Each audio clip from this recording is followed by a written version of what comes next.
So we are starting, and my radar will start from the basis. So we build the basis up until we get into the conditions, and we try to talk on the conditions. So my first part will talk about some um diagnostic investigations that when it comes to renal, especially it's how to interpret some few labs in renal.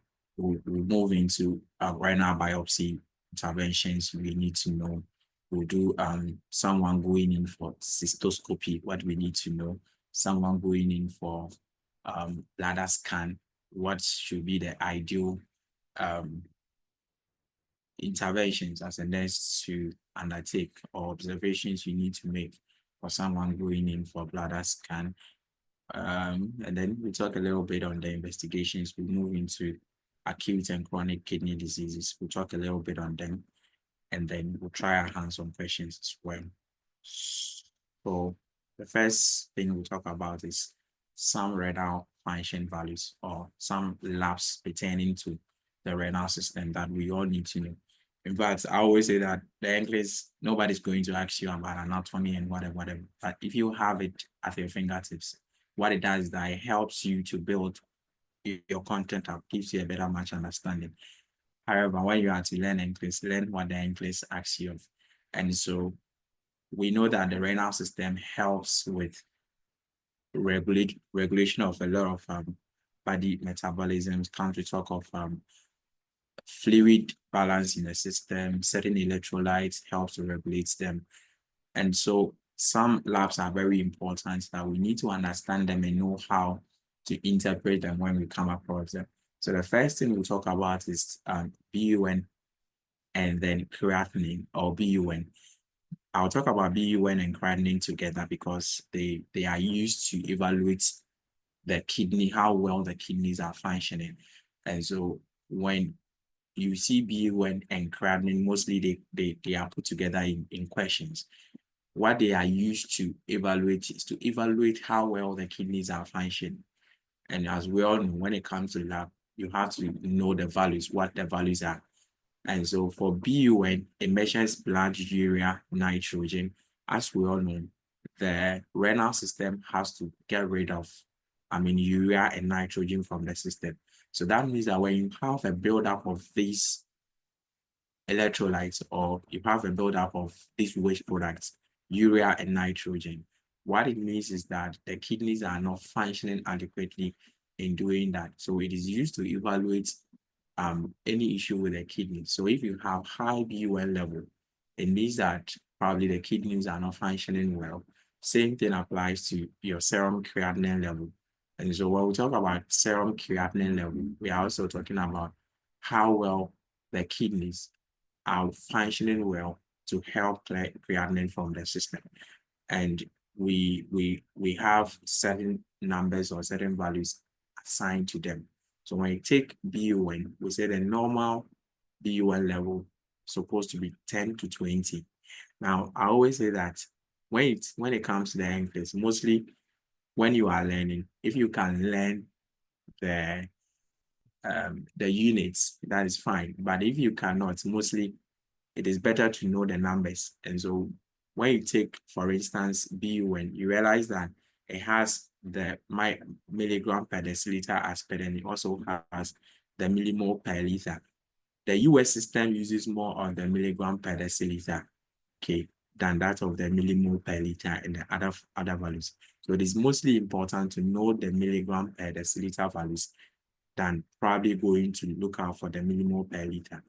Okay, and so for our 10 to 20, we all need to know that for a normal kidney function, or for a normal kidney, when we check the BUN of that very person, the person must get 10 to 20.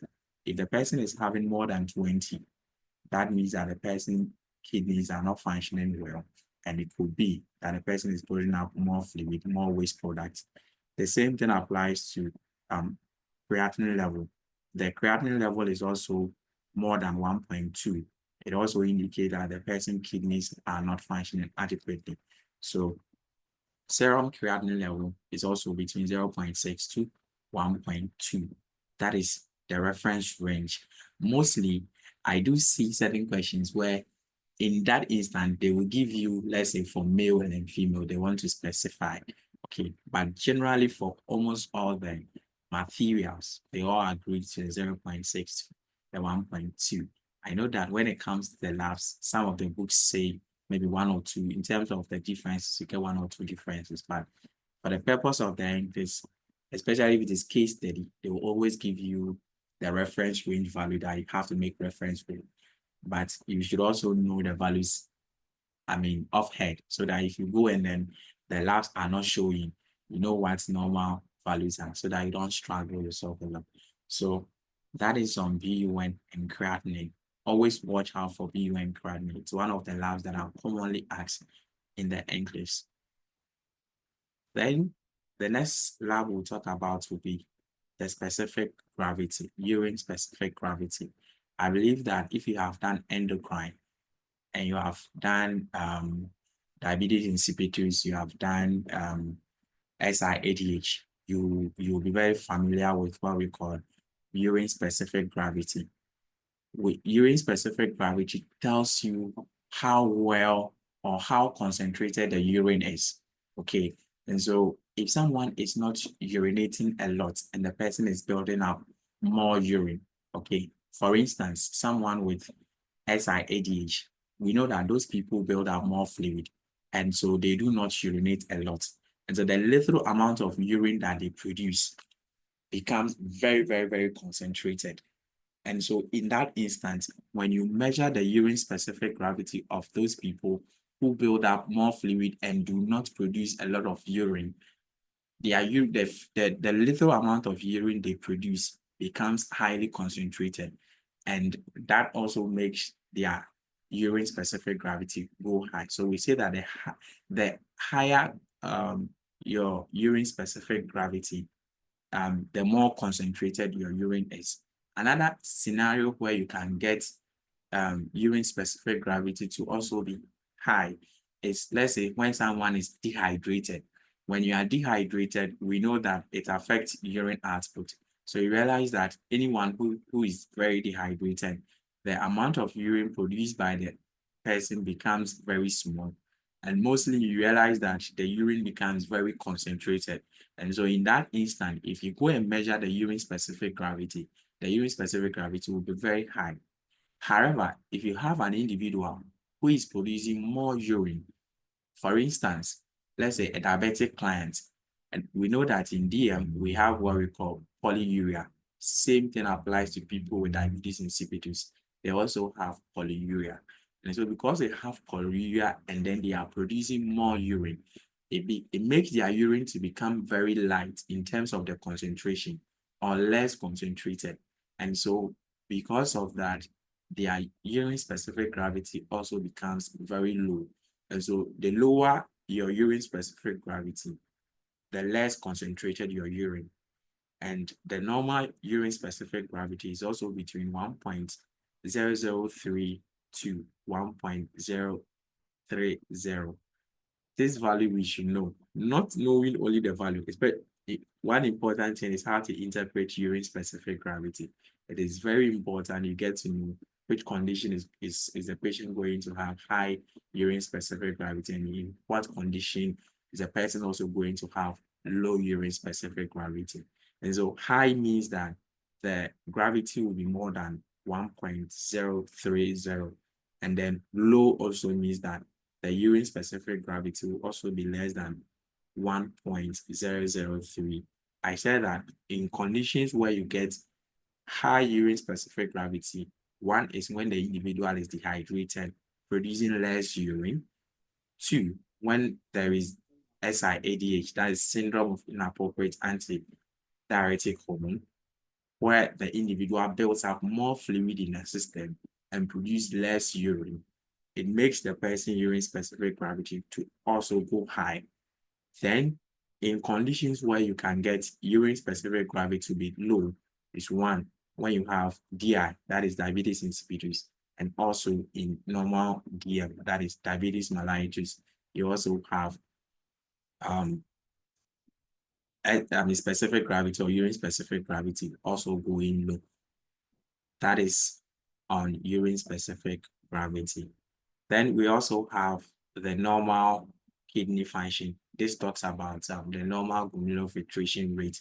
And so for any normal person without any chronic or acute kidney failure, we expect that your GFR, that's glomerular filtration rate, should be more than 90 ml per minute.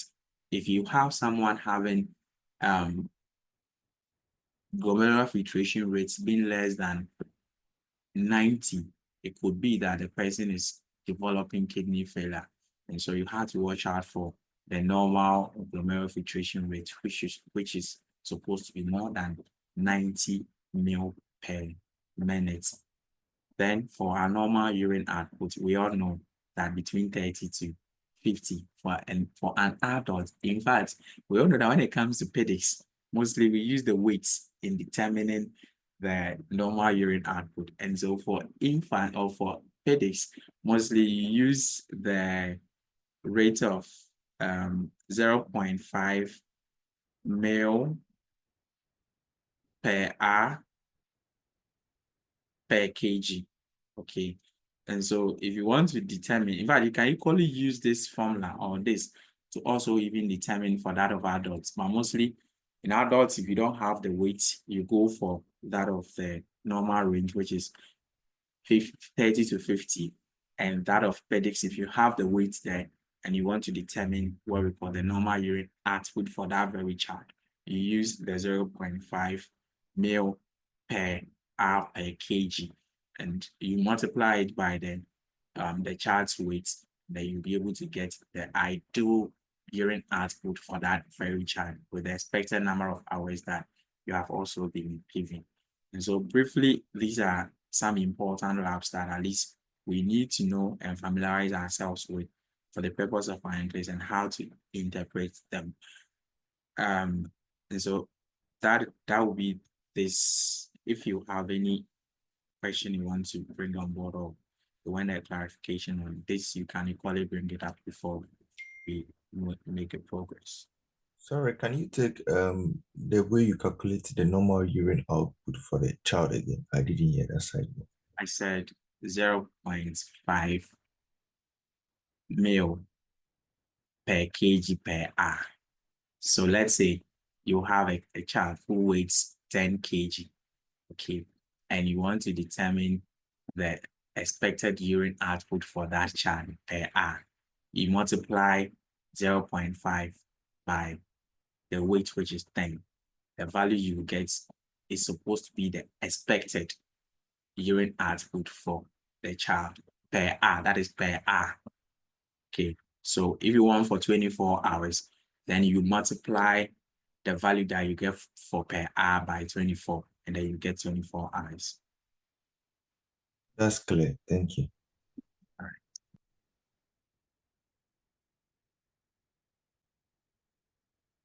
All right.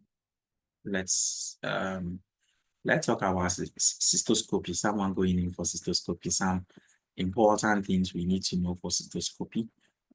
We know that the cystoscopy is an examination to look out for any form of abnormalities in the bladder.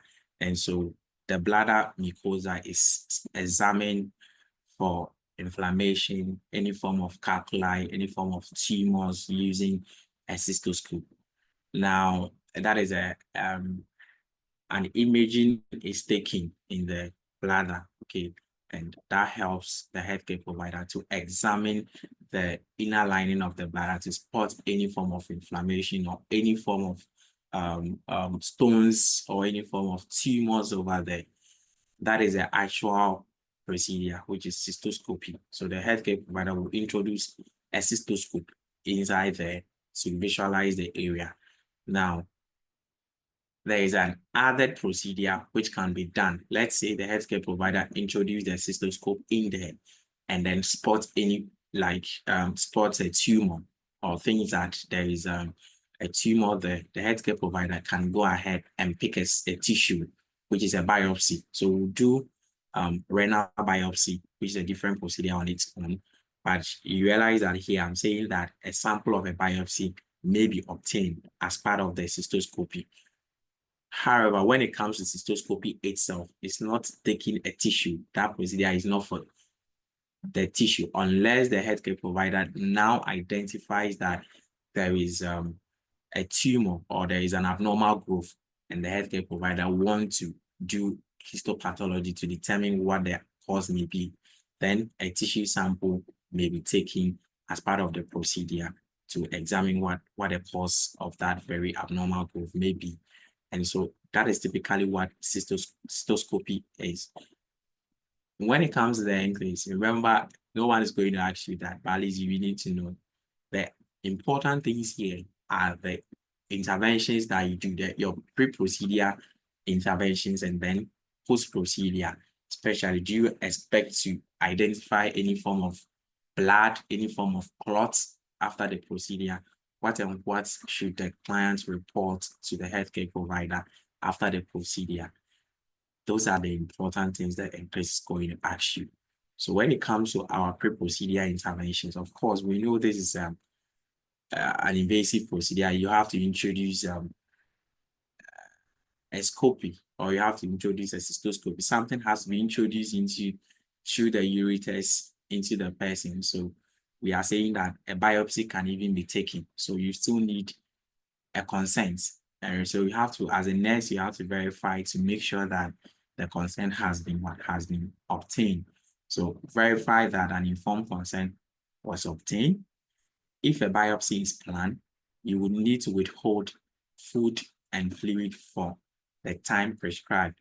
In fact, when it comes to that time, it is the healthcare provider who will determine it, but mostly for most procedures that requires a client to withhold food, mostly it will be between 4 to 8 hours, depending on the intensity of the procedure.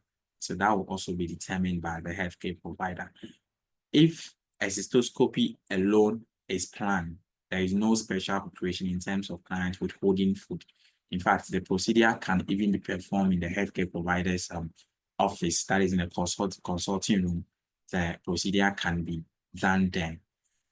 Post-procedure interventions include increasing fluid intake. So after the procedure, clients will need to increase the intake of fluid to help clear any form of blood stains, or if there was any form of medication or whatever was given during the procedure to help clear the system. But let's go into the post-procedure intervention itself. One main thing you have to do is your vitals are very important after the procedure because of infection. And so after the procedure, you monitor for any form of infection that could arise as a result of the procedure. So you watch out for vitals. If there is vitals alteration like temperature, 24 hours or some hours after the procedure, client reports that he or she is experiencing increase in body temperature. That could indicate that the client might have picked infection out of the procedure. So you have to watch out for vital signs. Increasing fluid intake. I've said that the client has to increase fluid intake to help clear the system. Then you have to monitor intake and output. You assess the urine characteristics. We'll look at some of the urine characteristics that clients will need to report to the healthcare provider after cystoscopy has been done. Then you have to also encourage the clients to perform deep breathing exercise to relieve bladder spasms. And then if there is any form of bladder spasms, of course, we can give some form of analgesics to help control the spasms and the pain that could come about. Clients can also perform Zist baths or tap baths for back or abdominal pain if that is also prescribed. Then you note that leg cramps are common. So if your clients after the procedure complains that he or she is experiencing leg cramps, you should understand that it is expected findings after what we call cystoscopy because of the position the client will assume during the procedure. Client assumes a lithotomy position. And so after the procedure, because of the position, the client experiences some form of leg cramps. So we just need to let the client be aware that it is an expected finding. So probably client would have to take some form of analgesics to help control the spasms and the cramps. Then the urine characteristics the client should report. If the client experiences any form of burning sensation on urination, pink tinted or tea-colored urine, or urinary frequency after cystoscopy, and results in a few. So inform the clients that burning on sensation, pink tinted or tea-colored urine, urinary frequency are common after the procedure. So this is also common after the procedure and will resolve within few days. So no need to report. However, if there is blood, red urine, okay, bright red, the client calls you that after the procedure, I am experiencing bright red urine output, or bright red urine, or urine with clot inside. For this, you need to let the client come back for further examination. So monitor for bright red urine or clots. Notify the healthcare provider if fever occurs. An increase in white blood cell counts suggests that probably there is an infection or there's infection. So what you report when you have bloody urine or you have clots in your urine, and then you also have to report any form of fever. We said that for the burning sensation, the urinary frequency, as well as the pink tint or tea-colored urine are expected after the procedure. So for that one, you need not to rush back and report to the healthcare provider. You tell the clients that findings are expected to resolve within few days after the procedure. So this is what we need to know when it comes to cystoscopy and what to report to the healthcare provider. If you have an input you want to make on cystoscopy, or you have a question you want to ask on cystoscopy, you can also ask before we go into the other procedure.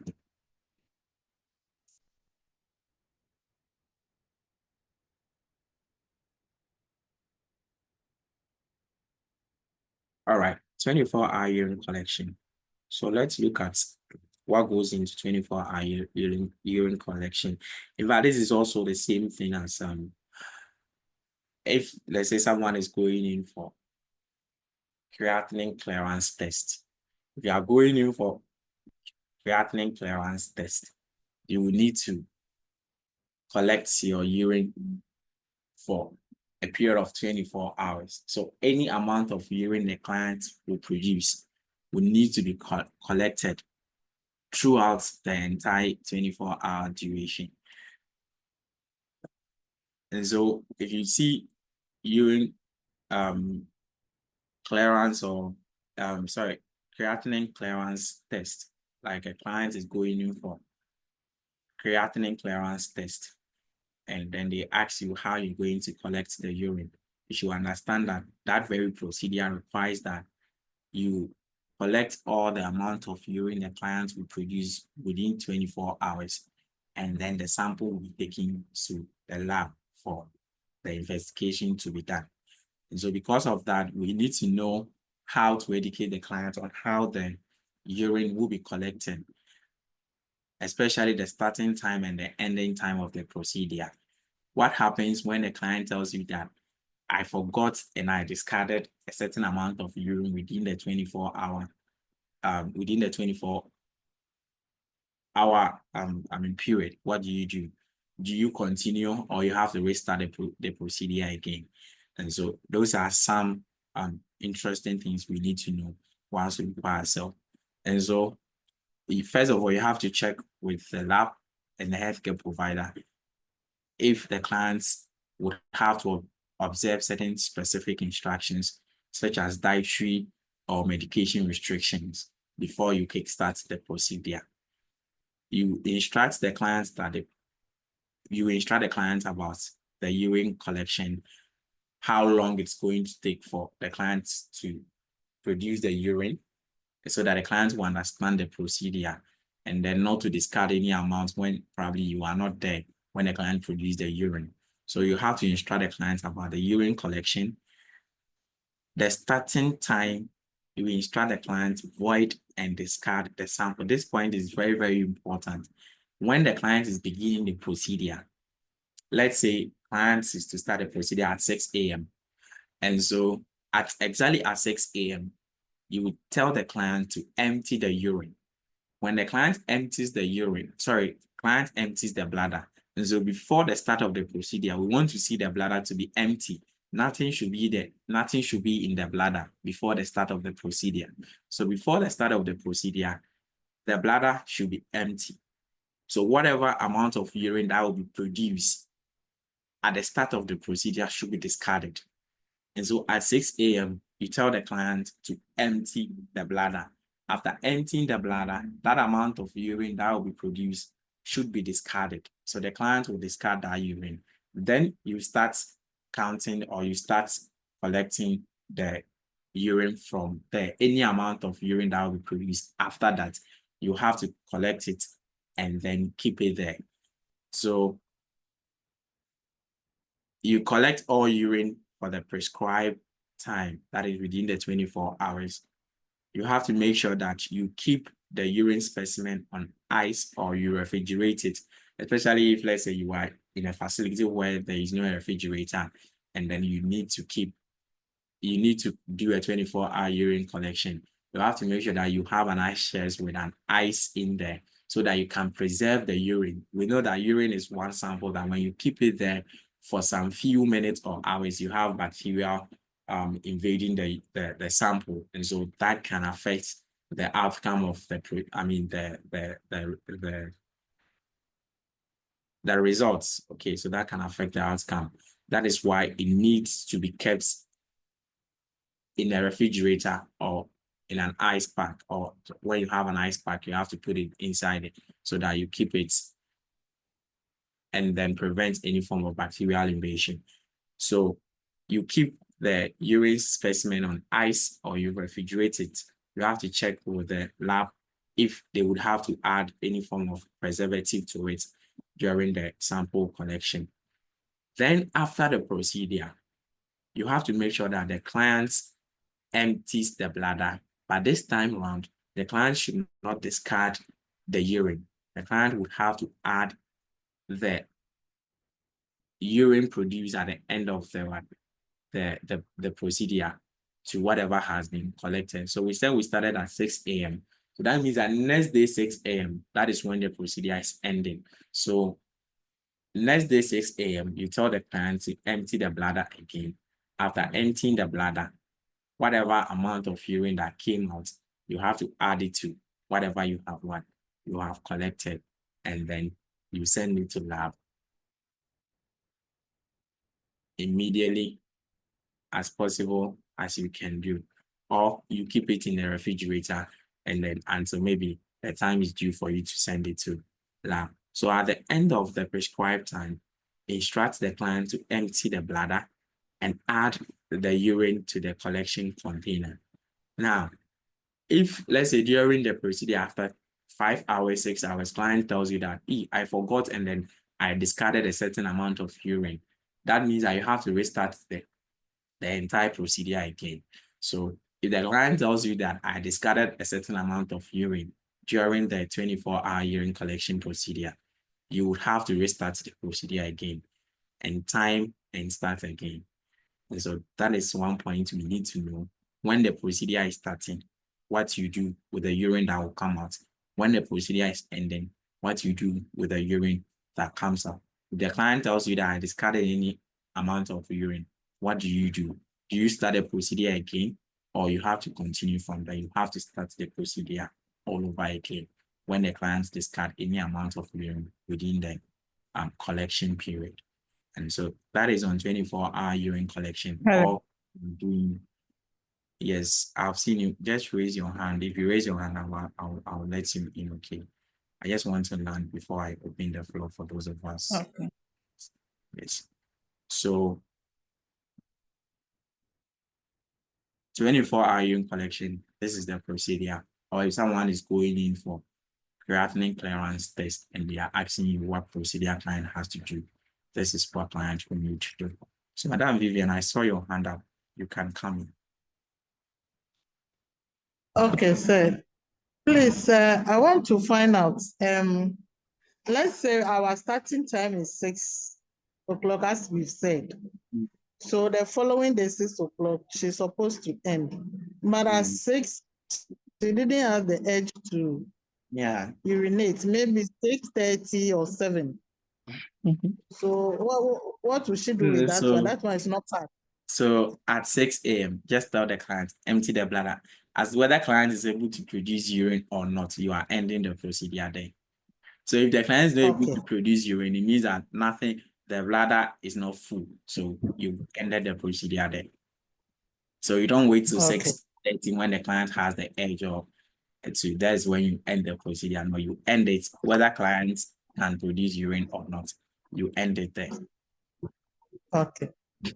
Yes, Madam was it Opoku? Yeah.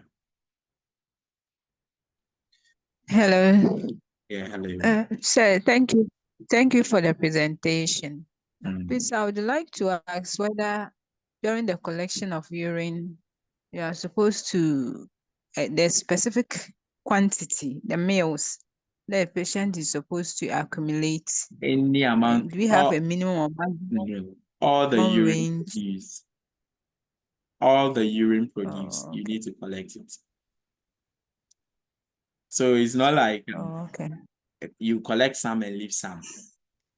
So any time client is urinating, all the amount the client is to produce, you need to collect it down. Okay. Are you getting the point I'm making? Thank you. Yes. All right. Thank you. Madam Genevieve. All right. Yeah, so I just wanted to know, are we using just one container for this? Yeah, I think they have a big container. Yes, they have a big container that the clients. So any amount the clients will produce, you pour it into the container. Okay. All right. Thank you. Yes, Jennifer. Thank you. So I also heard that you would have to refrigerate the urine because keeping it in bacteria, and now you are supposed to be added until 24 hours. So wouldn't that disrupt? Wouldn't you be bringing it in and out of the fridge, and wouldn't that disrupt? No. So let's say client is producing urine. It takes about, let's say, 1 to 2 minutes for that to be done. So after, so you give the client, let's say, a container for the client to urinate inside, or let's say a jug. So after producing the urine, you just bring the container with the one you have collected, you pour it in, then you send it back inside the fridge. Okay, so you keep on adding it up, but you don't bring the one from the outside. No. So that will not cause there will not be any disruption. No. There wouldn't be any form of distraction with what you have collected already. Okay. Becky. Yes, thank you, Amingo. I'm new here. It's my first time attending this session. Kindly remind me the indications of the 24-hour urine collection. The indications for 24-hour urine collection. Yeah. Okay, so first one I did mention is, let's say, you need to go and look out for creatinine clearance. Okay, how well the kidneys are clearing what we call creatinine from the system. Okay, that can also be an indication for 24-hour urine collection. So that is one main indication for it.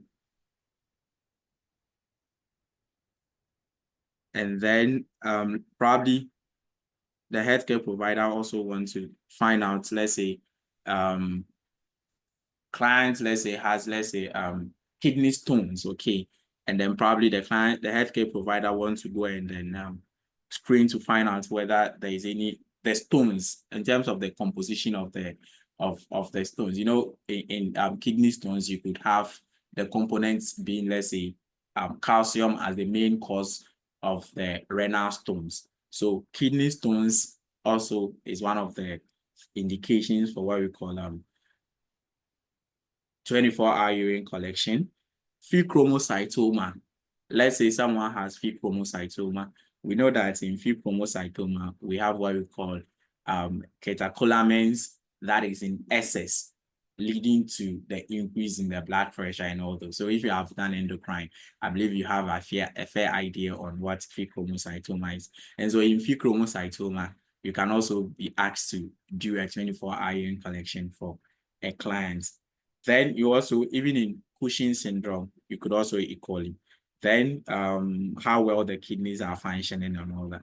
And so those are some of the indications for 24-hour urine collection. Madam Becky. Yes, Domingo. Thank you so much. All right. Is there any other hand? Okay. All right. So if I've addressed your question, you can drop your. Yes, Sarah. I thought you had. Okay, Sarah, go ahead. Yeah, so I wanted to find out. I thought initially for the creatinine clearance test, I thought at every point the urine will be collected in a different container. So how then do we get? Is it when we collect the whole urine in the container, then they fetch some for the creatinine? I thought at every point in time the different containers are where they will test the creatinine. Thank you. So you mean so what we want to find out is that as to whether during what is it, creatinine clearance test, whether you use the same container or you use a different container. That is what you want to find out. Yeah, since you were saying so someone asked the question whether the urine will be collected in one container and you said yes. So I was wondering whether with the creatinine clearance test, after the urine has been collected in the container, some will be fetched to do the test. For the procedure, that one as to whether they will fetch a sample of the procedure for the sample, as they will fetch some of the urine to test for it. That one I cannot best tell unless the lab people who will be able to tell how that procedure is being done. Okay, so I cannot tell whether they will screen all the amount of urine that will be produced, but I think it is all the urine that will be produced that will be worked on to find out how the kidney is clearing the clearance out from the system. Yeah. Yes, Mr. Majid. But I mean, my hand is up. Yes, I've called him Mr. Majid. Please, like for instance, if someone is having chronic kidney disease and is on catheter, is it possible for the person to also do this procedure? Oh yes, it's possible. That one will even be more easy for you to do that. Because at the start of the procedure, you look into what is it, the urine bag, whatever amount of urine in there, you discard it. Then you start a time from there. So I think even at that point, that will even be more easy for you to do that. No, but it's like you were saying that we were supposed to put this urine maybe in ice or something. Yeah, so any amount of urine that will be produced in the bag, any amount of urine that will come into the bag, you fetch it and then you pour it into the container. Okay, thank you. All right. So you don't, in essence, that means that you wouldn't allow the urine to stay in the bag for a very long time. If someone is going through this procedure, you wouldn't allow the urine to stay in the bag for a very long period of time. Any amount that you notice in the bag, you need to empty it and then you keep it in your, you add it to whatever you have collected. You make sure you refrigerate it or you keep it in an ice chest with ice pack. Okay, thank you so much, boss. Thank you. Okay.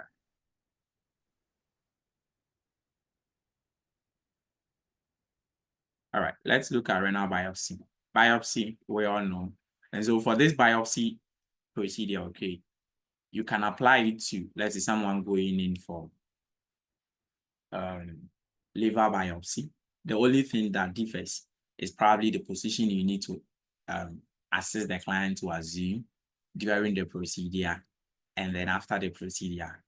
Those are the things that differs. Other than that, most of the things that you need to do for a client going in for renal biopsy, you do exactly the same thing for someone going in for liver biopsy, except probably the positions that you need to assist the client to assume, like I said initially.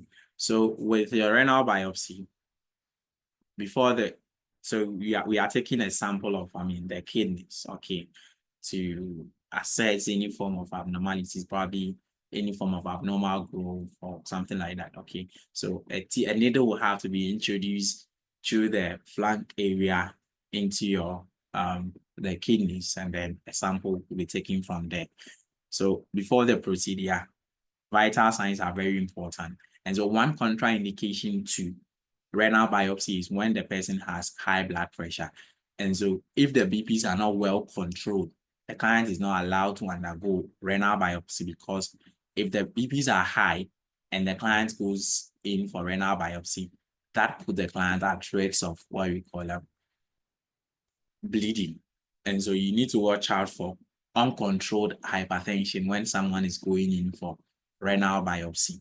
So if the BPs are very high, that is a contraindication for what we call renal biopsy. So watch out for the vital signs, especially BP, before the procedure.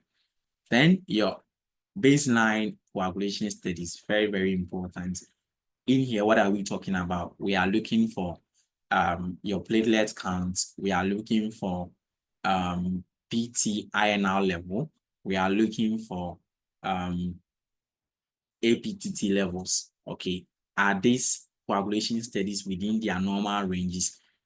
If they are out of the reference ranges, that means that the client could be at risk of bleeding.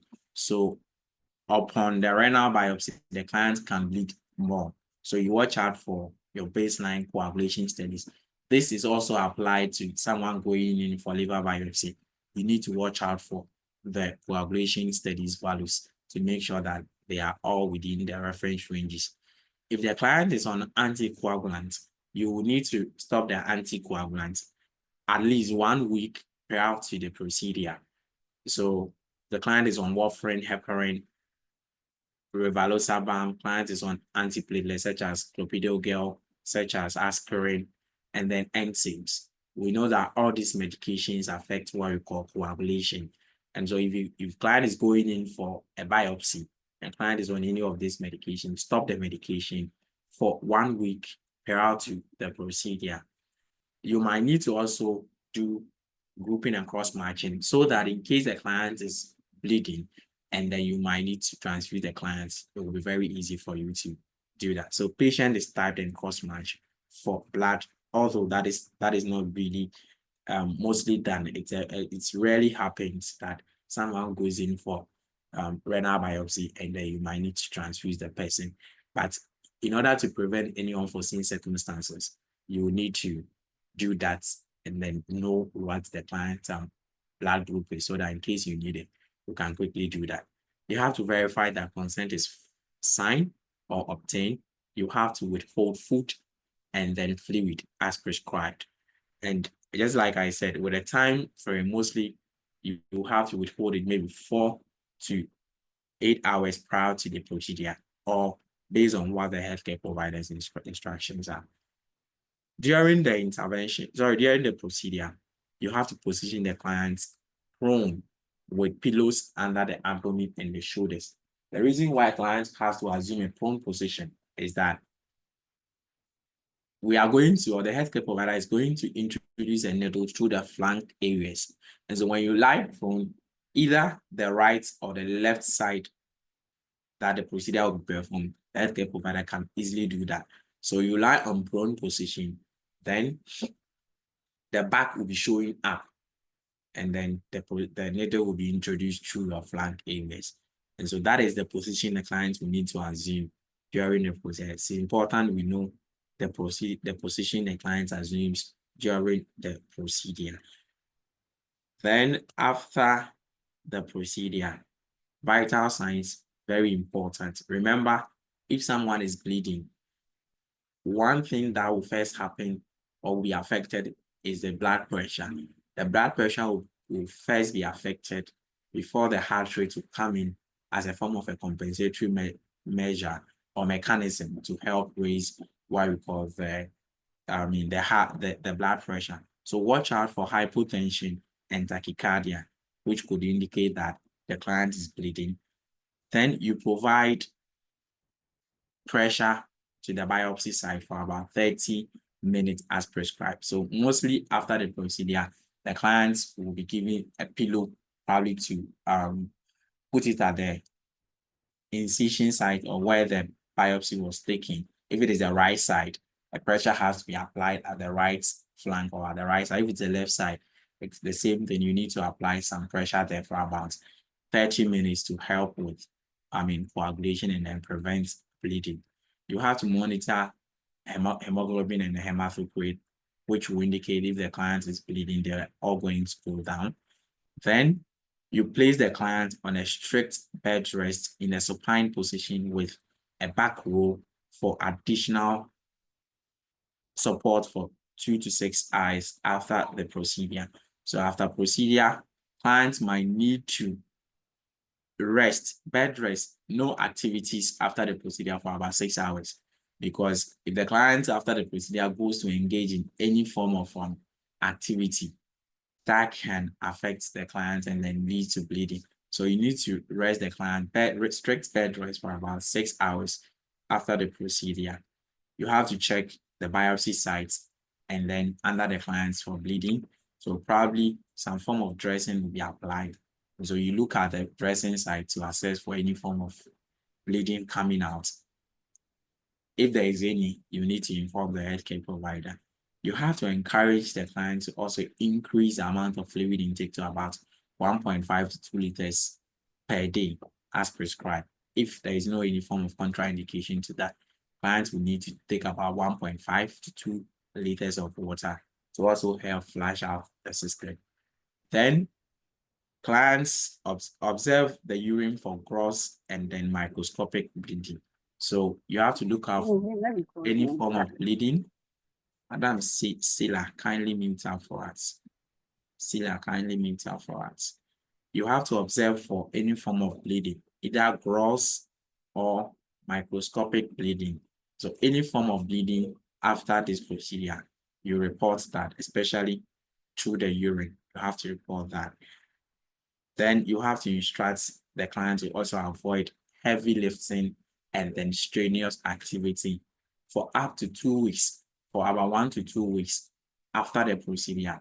This is also to help prevent any form of strain or pressure on the sites to prevent bleeding. So clients should avoid heavy lifting and then strenuous activity. Then you also instruct the client to watch out for infection where temperature will go up if there is any form of infection. So you instruct the client to notify the primary healthcare provider if either a temperature is greater than 100 Fahrenheit or there is hematuria after the first 24 hours post-procedure.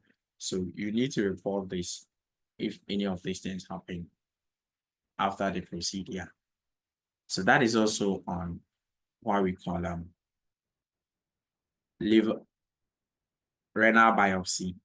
Almost all the things here, except those that are peculiar to the renal systems.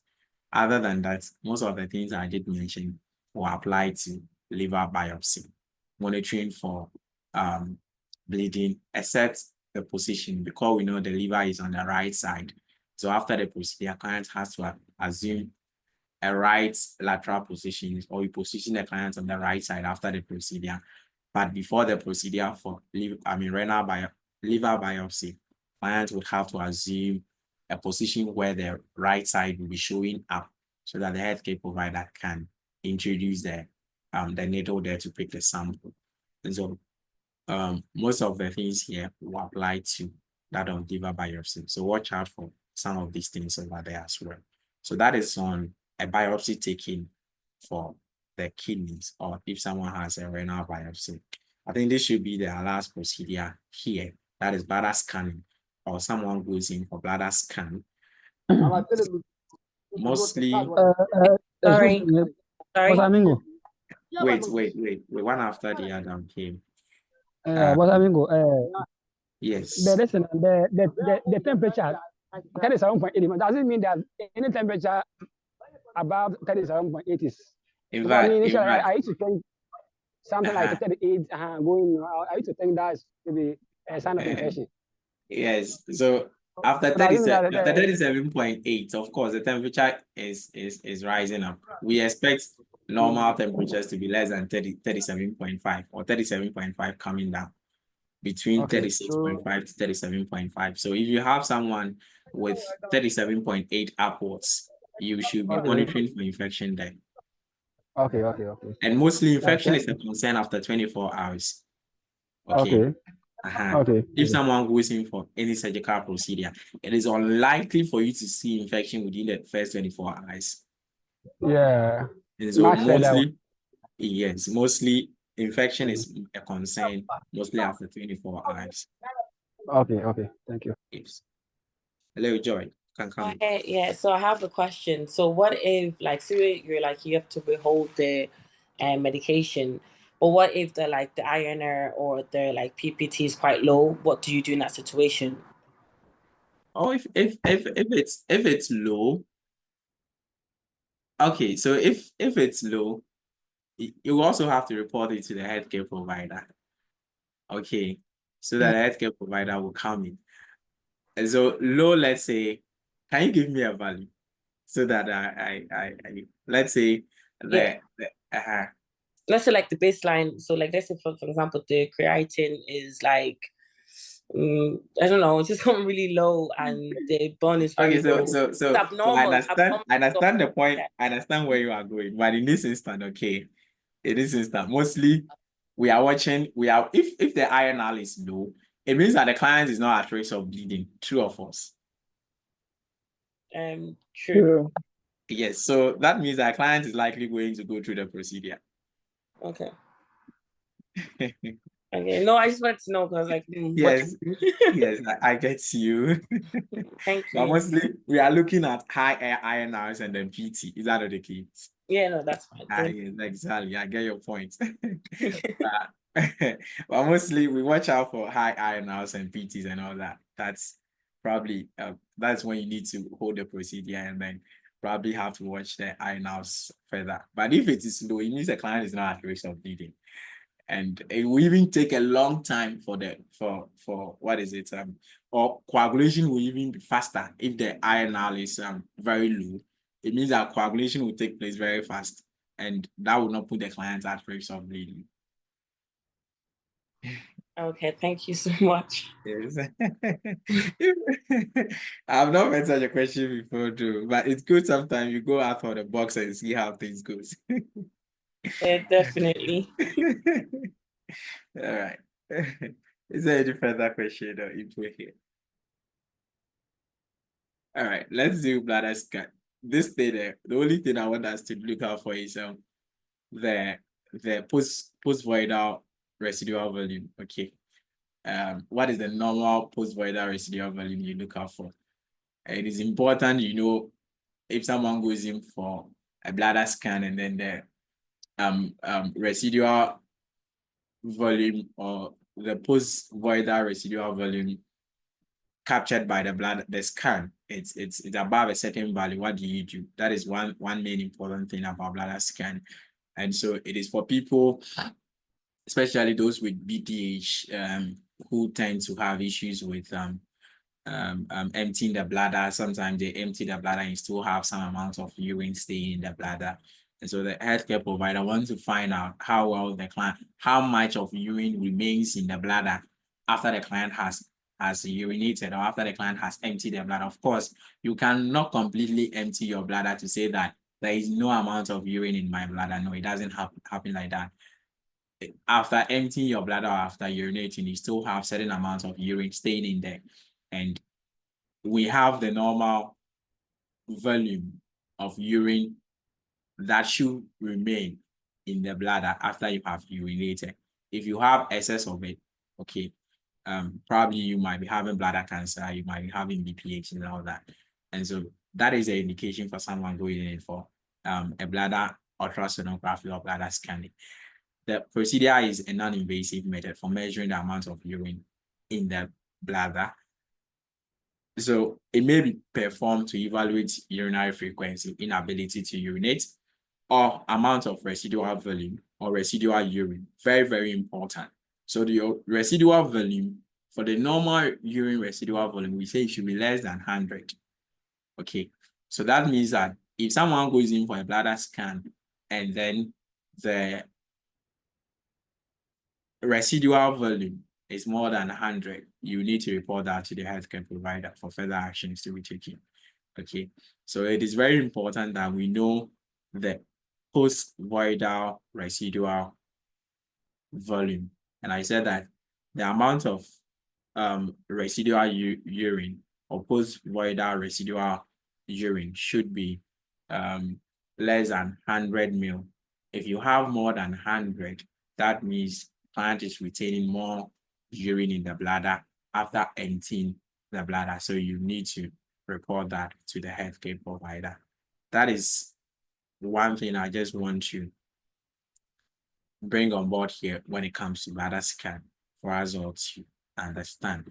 And so after bladder scan, if someone is having more than that amount of urine in there, you report that to the healthcare provider. That is on bladder scan. I mean, there is no much to say on bladder scan apart from what I just said. And for the purpose of our studies, that is what we need to know as well. So that is it. If you have any question, any input you want to make, you can bring it on board before we go into acute kidney injury. We do acute, we do chronic, and then we now lay our hands on some questions, and then we'll take it out from there. Sorry, I missed something. Did you say that the post residual is meant to be less than 100 mils? Yes, it's supposed to be less than 100, yeah. Okay, no problem. Thank you. All right.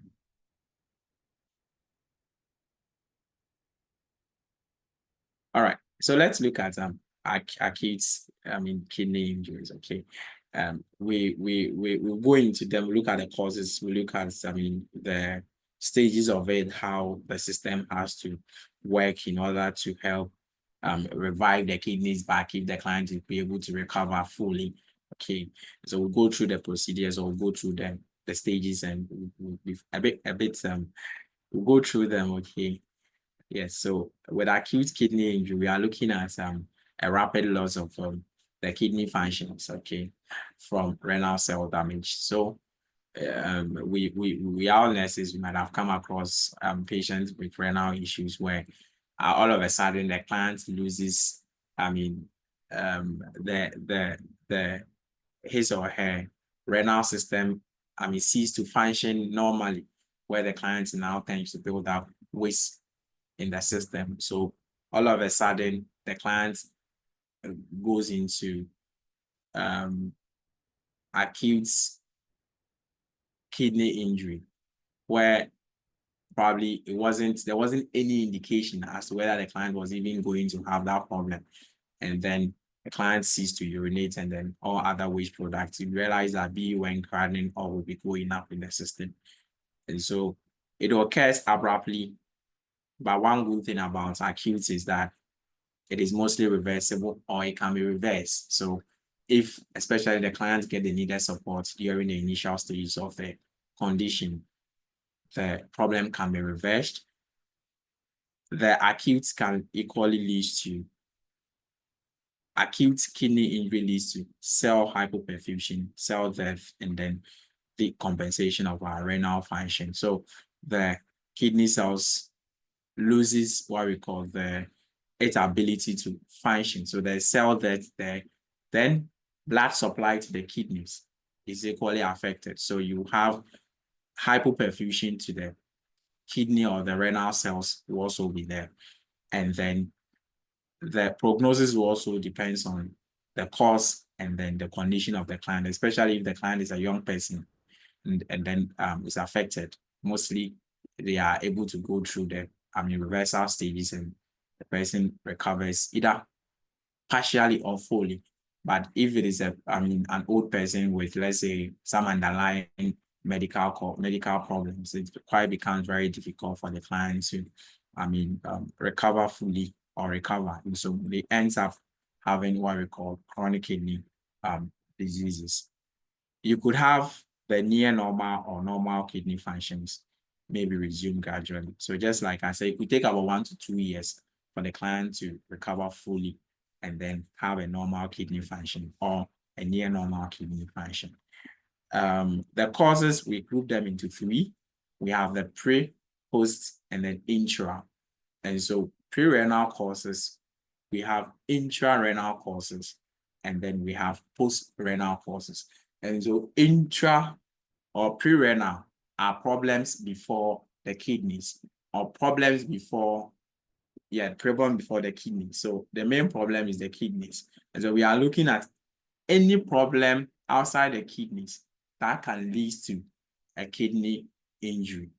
And so one of them is, let's say, dehydration. That is why when there is dehydration or there is an injury where someone is bleeding more, we say that monitor urine output. That is the essence of why we monitor the urine output.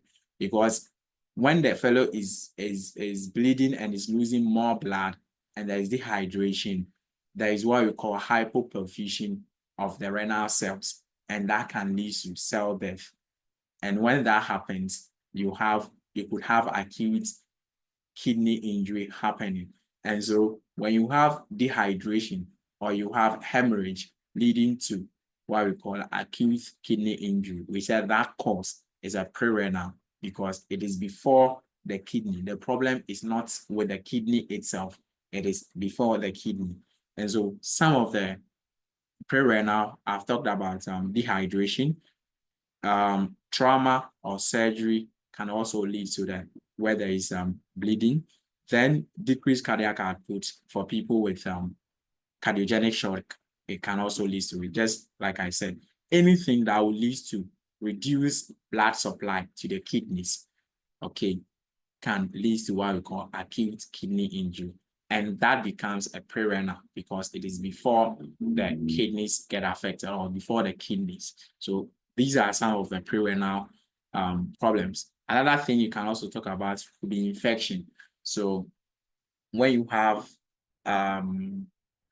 infection from other systems or you have infection from other part of the body, could travel and then affect the kidneys, and then you have what we call acute kidney injury from there. So I think one common infection is post-pharyngitis or post-streptococcal infection.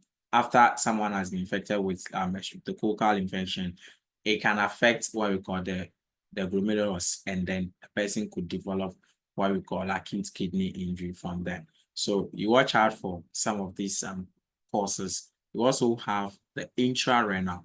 So intrarenal, we are not talking about the kidneys, is when the kidneys are problems affecting the kidneys. Example is, let's say, when there is someone takes in nephrotoxins. We've talked about nephrotoxins like the aminoglycosides. So if someone takes in aminoglycosides, let's say someone is on gentamicin or any of the aminoglycosides, someone takes in excess of it, it could affect the kidneys and lead to what we call acute kidney injury. You can also talk about some form of obstructions or intra-infection, or if there is infections like, let's say, some UTIs, okay, affecting the kidneys themselves, okay. I want to remember this infection. Pyonephritis, very good. So let's say there's pyonephritis, a very chronic one. Chronic pyonephritis can lead to what we call intra, or is an intra cause of acute chronic injury. Acute kidney injury, sorry for that. So pyonephritis could be one of the infections that could lead to acute kidney injury. Then any other thing affecting the kidneys themselves would lead to acute kidney injury. Then post-renal. So post-renal, This time we are talking about anything between the kidneys and that of the urinary meatus. So let's say bladder obstructions, bladder cancer, renal calculi, and then post-renal infection. So you realize that we are now looking at things between the kidneys and then the urethral meatus. So from after the kidneys themselves, okay, anything that could affect, I mean, the ureters, the urethra, the bladder, and all that could lead to an acute kidney injury because it could block the what we call the way by which the urine has to come. So that could lead to more buildup of the waste inside the kidneys, leading to what we call acute kidney injury. So the post-renal ones, it could have renal calculi, it could have bladder cancer, could also be a cause. Then you could also have bladder neck obstruction, could also be another factor. Then post-renal infection, any infection that also affects, I mean, let's say the ureters, the bladder itself, and all that could also lead to what we call post-renal acute kidney injury. So that is also on the causes as it has been classified. In fact, we need to know these things because there are questions on it where you could get a case study and then they will give you where to put the causes, and then you need to classify them as to whether they are pre-renal, intra-renal, or post-renal. That is why I took my time to classify them this way far. So that is on the causes of what we call kidney injury or acute kidney injury and the various classifications. If you have an input on this or have a question you want to ask, you can bring it up then before we move or make a progress.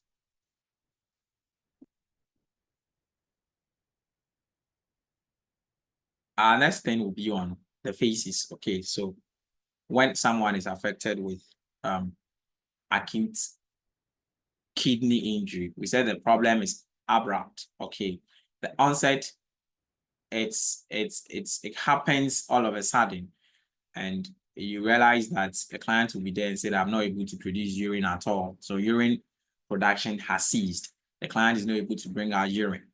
And when it happens, that is the oligouric phase.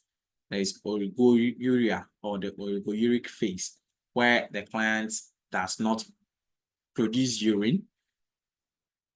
This does not happen to all clients. So it's not all people with acute kidney injury that will go through the oligouric phase or will tell you that they are not able to produce urine. Some of them will be having the injury, but they are able to produce urine as normal. However, for those that will go through the oligouric phase, this mostly happens, or it happens within 8 to 15 days, or that is the duration for the oligouric phase. If someone goes through the oligouric phase, it will take about 8 to 15 days for the person to go through this, phase. So for some clients, oliguria does not occur, and the urine output is normal. Otherwise, the duration for this period is 8 to 15 days. That is about 2 weeks that the person will have to go through this phase. The longer the duration, the less the chances of recovery. And so if the person is able to transition from the oligouric phase to the diuresis phase, because that is the next phase is the diuresis phase, where the person is able to produce more urine. If the client is not able, or if the oligouric phase lasts more than 15 days, that means that the chances of the client recovery becomes very less. But for those that are able to recover very quickly and move to the next phase of the acute kidney injury, they are able to recover and then regain their kidney function back again. So over here, what happens in this phase is that there's going to be sudden drop in urine output. The urine output will be less than 400 ml per day. So just imagine, we said that for a normal person or for a normal adult, your urine output is supposed to be between 30 to 50 ml per hour. So even if you take 30 and you multiply it by 24 hours, you realize that to even be more than the 4,400. Same thing if you take the upper value, which is a 50, you multiply it by 24 hours, you get to know that this amount here is very less as compared to the expected for a normal person. So there is a sudden decrease in urine output. The urine output will be less than what we call 400 ml per day. Then there's signs of fluid volume overload. Why? Because the kidneys are not getting rid of what we call, the fluid. So the person is building up more fluid. And so there's going to be hypertension, there's going to be edema, pleural, and then pericardial effusion could be there. You could have some of the fluid seeping into the pleural cavity and that of the pericardial cavity, leading to pleural and then pericardial effusions. It could affect the heart. It's going to be this. Arrhythmias, heart failure is also very common with them. And then clients can develop what we call pulmonary edema, because you could have the fluid entering the lungs causing pulmonary edema as well. Then signs of uremia, which will be exhibited as anorexia, vomiting, and then pruritus when the client is building up more waste product or more uric acid or more uremia staying in the system, will lead to what we call nausea, anorexia, vomiting, and then itching or pruritus. The client will go into metabolic acidosis, as we all know that the kidneys function to regulate our metabolic system. And one of the things the kidney does is to regulate our acid-base balance. And so if you have someone retaining more waste products as a result of kidney failure, then you expect to see what we call metabolic acidosis. One of the signs that happens with metabolic acidosis is what? Kussmaul respiration. We say Kussmaul respiration is when the client exhibits deep, rapid respiration. Okay, and it is more common with people with what? Type 1 DM going into diabetic ketoacidosis. But we also know that it's also common with people with metabolic acidosis. Then we also talk about some neurological changes like tingling of the extremity, drowsiness, confusion, and all that could happen. Client could go into coma as well. When there is pleural effusion, you could have pericarditis happening, or when there is pericardial effusion, you could have what we call pericarditis. Then with pericarditis, we exhibit with, chest pain. There's going to be chest pain with inspiration, low-grade fever. Then there's going to be friction rub.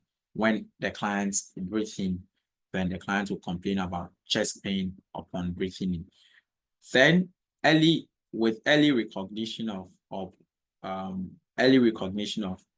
acute kidney injury, clients may be treated with IV fluids, IV bolus of fluid of about 500 to 1,000 ml over 1 hour, so that it will help clear out system and all that. So mostly with this too, you might need to restrict fluid intake to a certain amount per day, because clients will also be building up more fluid as well.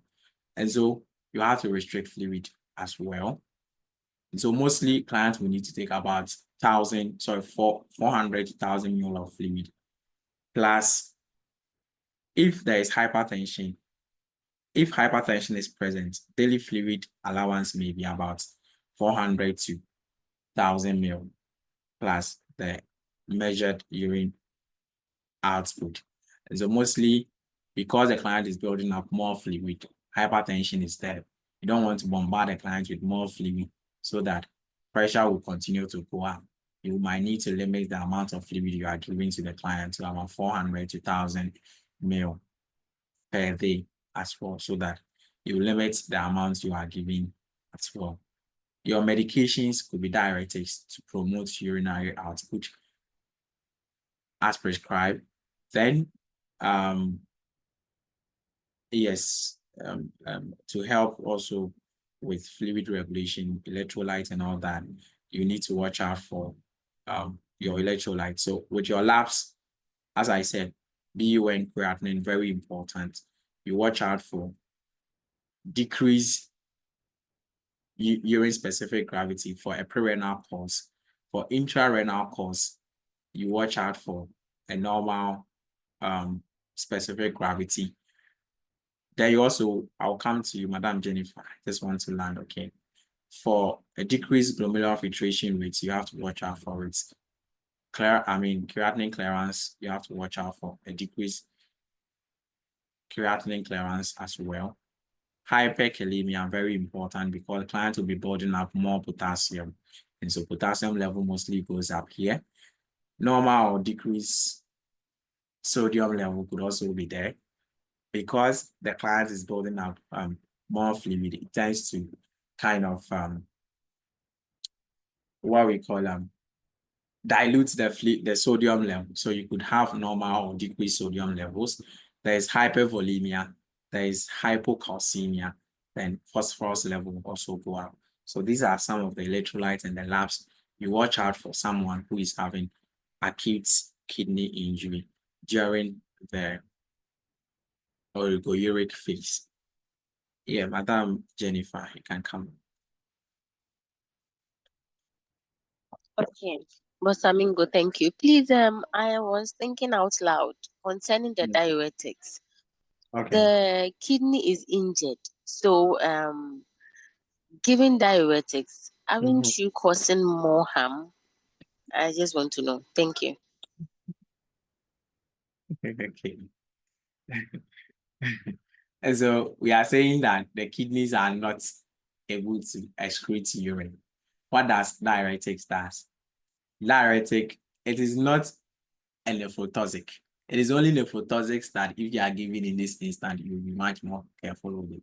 So diuretics are not nephrotoxics. And so when you are giving diuretics in acute kidney injury, don't be alarmed. Only monitor your electrolyte to see how the diuretics are affecting your electrolytes. Monitor blood pressure, monitor how well the medication is working and all that. So the answer is that no, it will not affect the kidneys. It will rather help the kidneys to bring out more fluid. Okay, thank you. I was thinking diuresis is like making more like bringing out the fluid stuck somewhere that is not able to flow to come out. So if the kidney is sick and then you are still making more fluid pass through, thank you. I understand now. I'm grateful. All right. Okay, thank you. Because the kidney is sick. Yeah, the kidney is in fact sick. All right.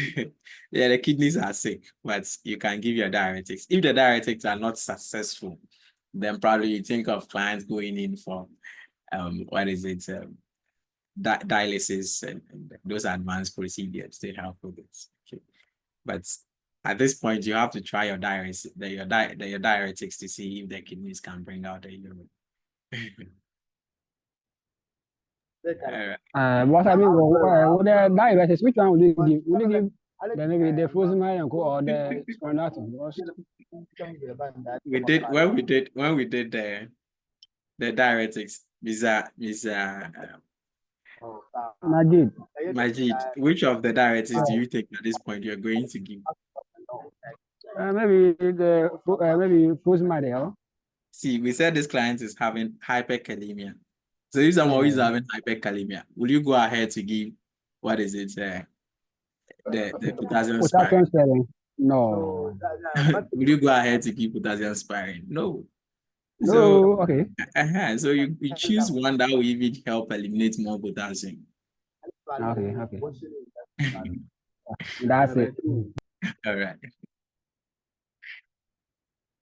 Okay, so let's go to the next stage or the next phase. So if the client is able to recover from the oligouric phase, we said it takes about 2 weeks. That's about 15 days. Clients will move into the diuretic phase. And so the diuretic phase, the person was not producing more urine, but you realize that when the person gets into the diuretic phase, the client will now be producing more urine at this point. And so urine output rises slowly, followed by diuresis. And so at this point, clients can produce about 4 to 5 liters of urine per day in the diuretic phase. Okay, so when the client is able to get to this phase, then it means that the client is recovering, or the kidneys are now regaining its function back. But we said that if the client stays in the oligouric phase for a very long time, then that is a very negative, or that is a very bad sign that the client might not be able to recover and will end up probably going into chronic kidney injury. So excessive urine output indicate the damaged nephrons are recovering their ability to excrete waste. At this point, you watch out for dehydration because the client will be producing more urine now. And so hypovolemia will be there. You watch out for hypotension, you watch out for tachycardia. We know if someone is going into dehydration, all these things are going to come up. Then the level of consciousness starts to improve because client is now bringing out waste. The labs improves in terms of, how bad the labs was, the BUN, the creatinine, the other electrolytes, those electrolytes that were affected, they start to improve as time goes on. So you watch out for that. Because of dehydration, you have to administer IV fluids, which may contain electrolytes as replacement. So you might need to replace some of the electrolytes that probably clients will be losing at this point through IV fluids. You have to watch out your labs. And so your labs, you realize that your BU and your creatinines, they will start to improve gradually.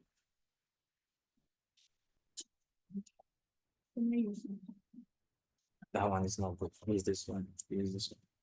So the lab starts to improve. There's a continual low creatinine clearance would improve glomerular filtration rate. So you realize that all the labs keeps improving. Then potassium, because this time our clients will be urinating more. So more potassium will be coming out.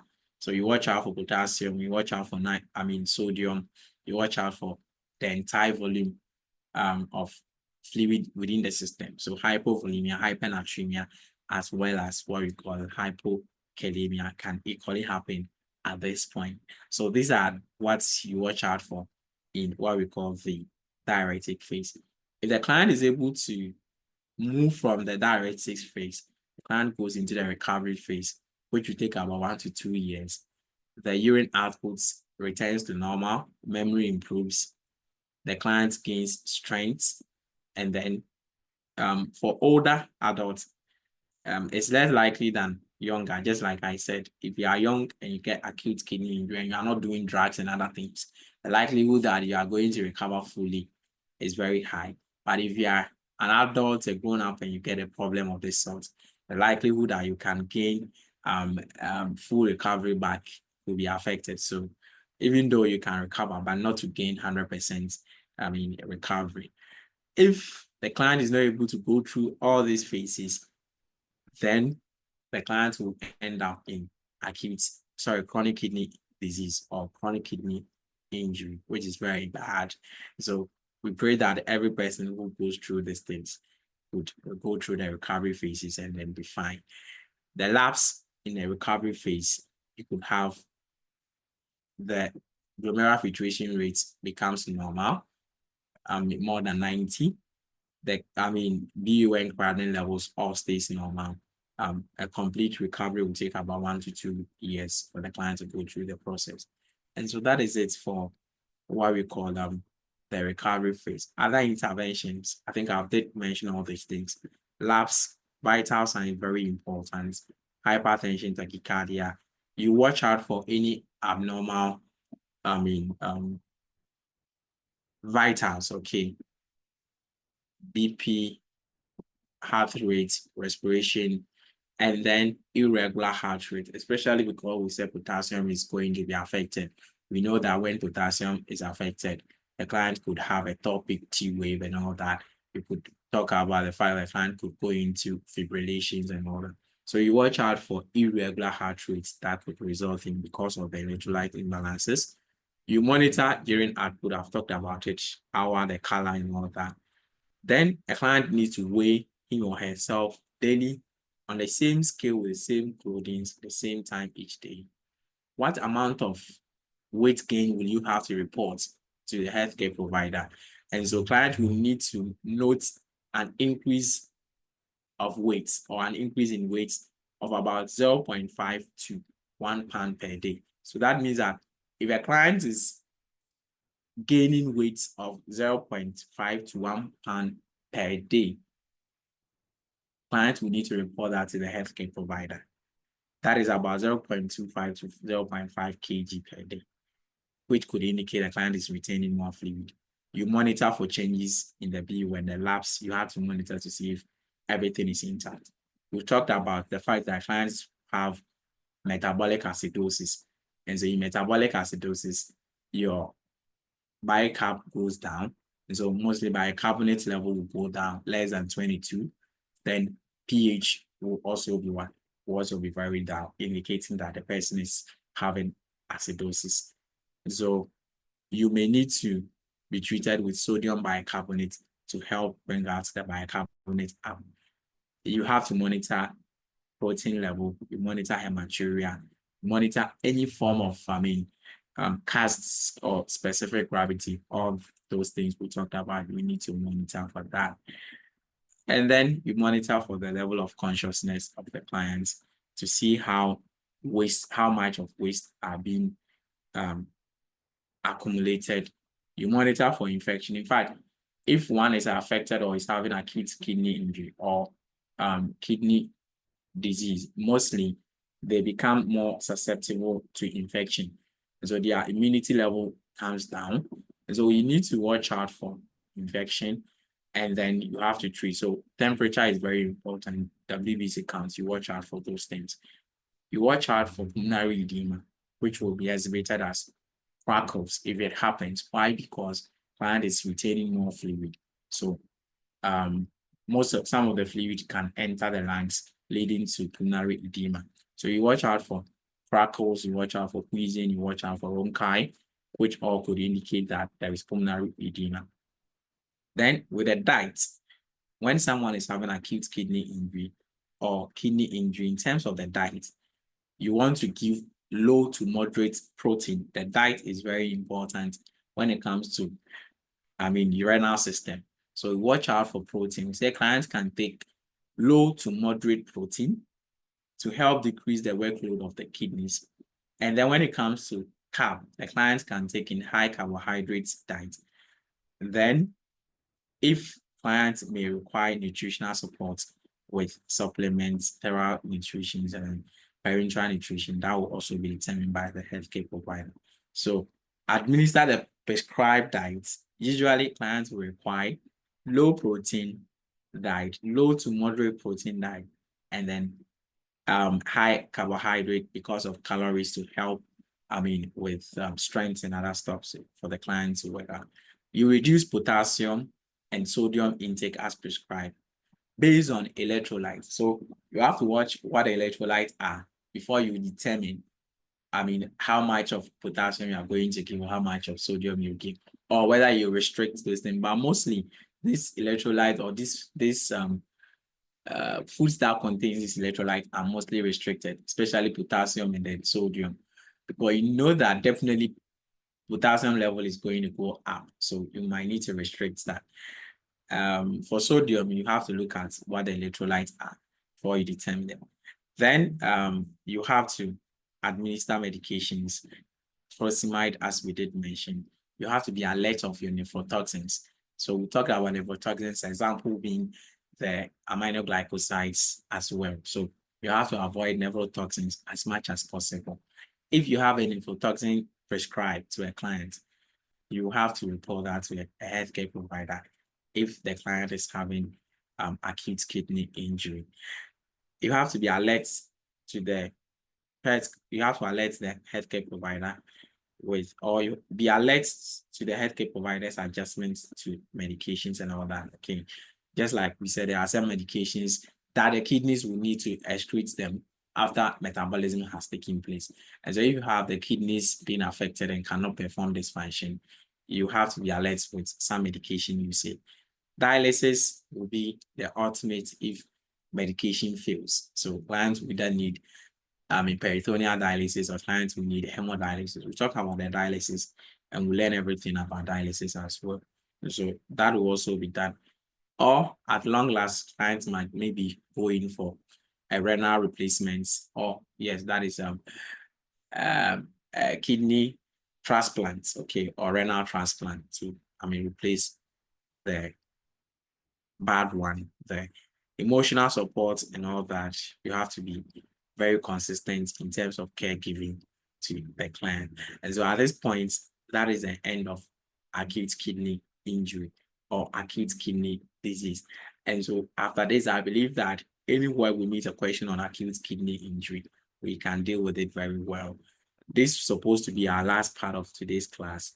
And then that is chronic. The chronic is very simple because most of the things I'll talk about, I've already made mention of them in the, the acute phase. So we will not really waste much time here. Then I wish we finish this before we drop our class here for today. So that is it for the acute kidney injury. If you have a question or you have an input you want to make on whatever I've said from the beginning of my class up to now, you can bring it out.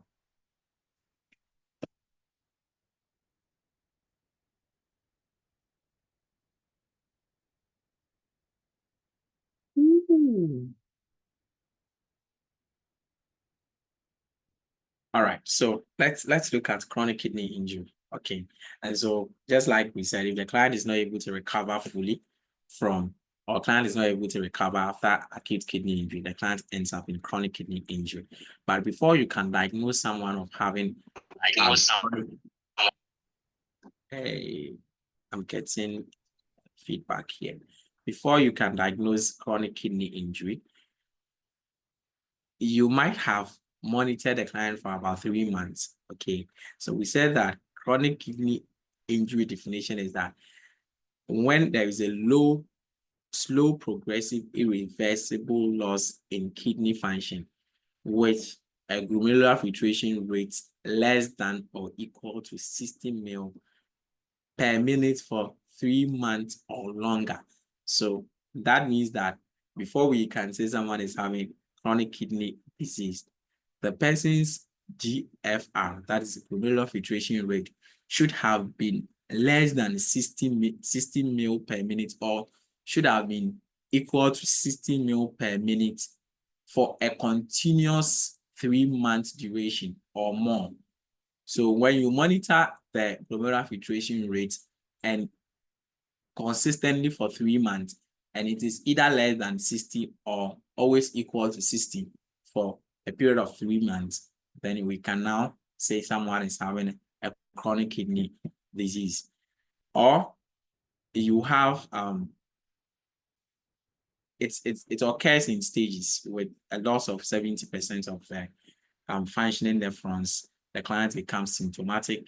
So the client becomes symptomatic when you have about 70% of the cells dying off, and eventually result in end-stage kidney disease with about 90 to 75% of loss of the cells of the kidneys, that is the nephrons. You could have hypervolemia, fluid building up because the kidneys are not able to excrete sodium and water. You could also have what we call hypovolemia, which can happen because the kidney is not able to conserve sodium and water. So interestingly, in chronic kidney disease, you could either have hypovolemia or you can either have hypervolemia. The hypovolemia will occur when the client consistently excretes what we call urine and is not able to retain urine and sodium. We know from our basic pharmacology of our basic chemistry that wherever water goes or wherever sodium goes, water follows. So if someone is losing more sodium, that means that more fluid will also go.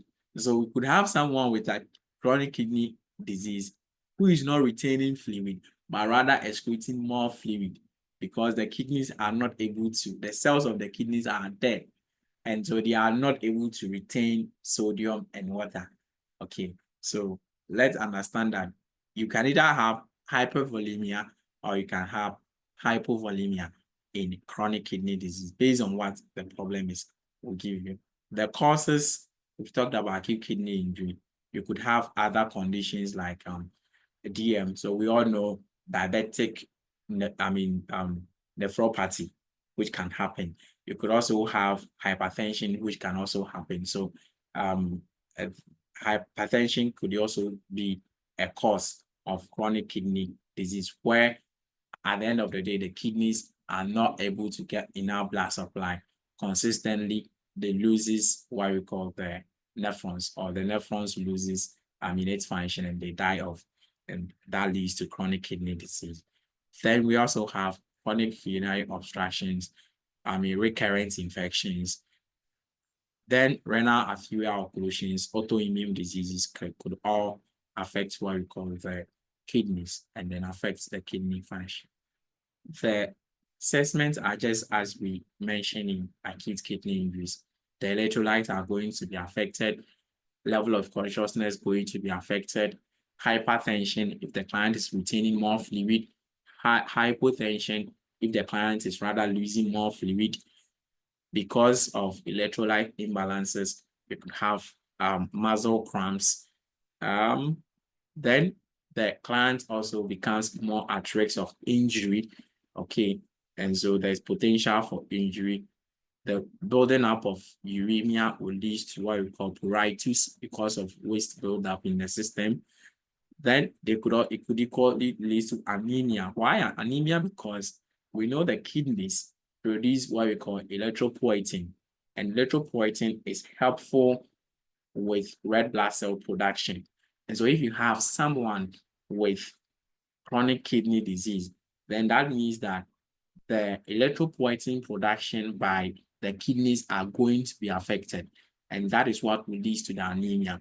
And so for those of us who know epoetin alpha is one of the medications that is used to treat anemia for people with chronic kidney injury or chronic kidney disease, to help the kidneys to help with the production of red blood cells. And so anemia could be there because of erythropoietin production, which will be affected as a result of the chronic kidney disease. Activity intolerance, insomnia can all happen. So potassium level goes up, magnesium level goes up, phosphorus level goes up. Then calcium level also goes down. So watch out for these assessment findings for someone with chronic kidney disease. Our interventions are similar to someone with acute. Most of the things we did mention will be applied here.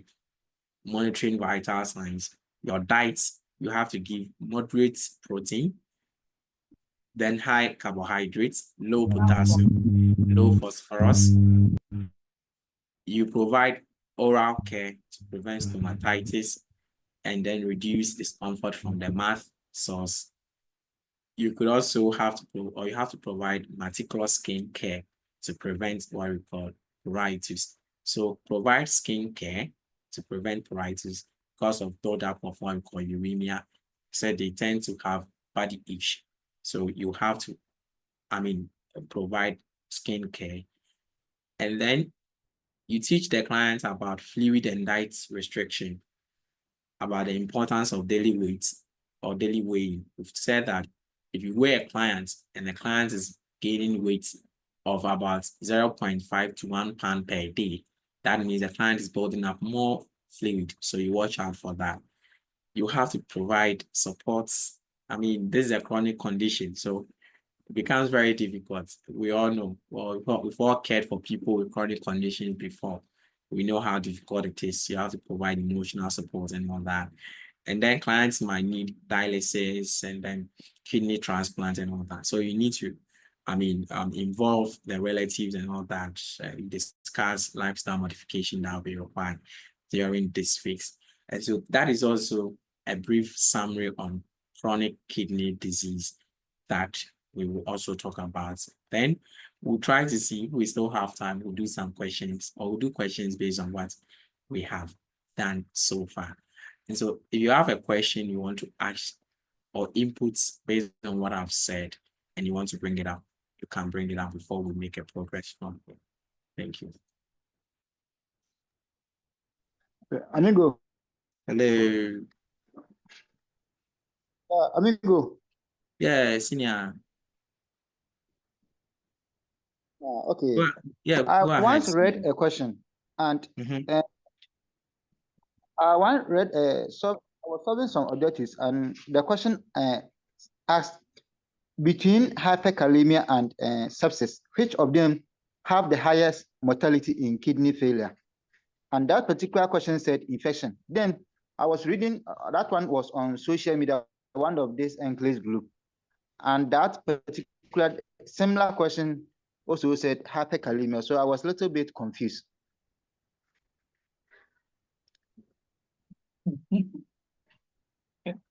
So you were a little bit confused. So you saw a question. One was saying sepsis, one was saying hyperkalemia in terms of the um, so it depends. I would say it depends on the level of the potassium. Okay. And it also depends on the level of the infection.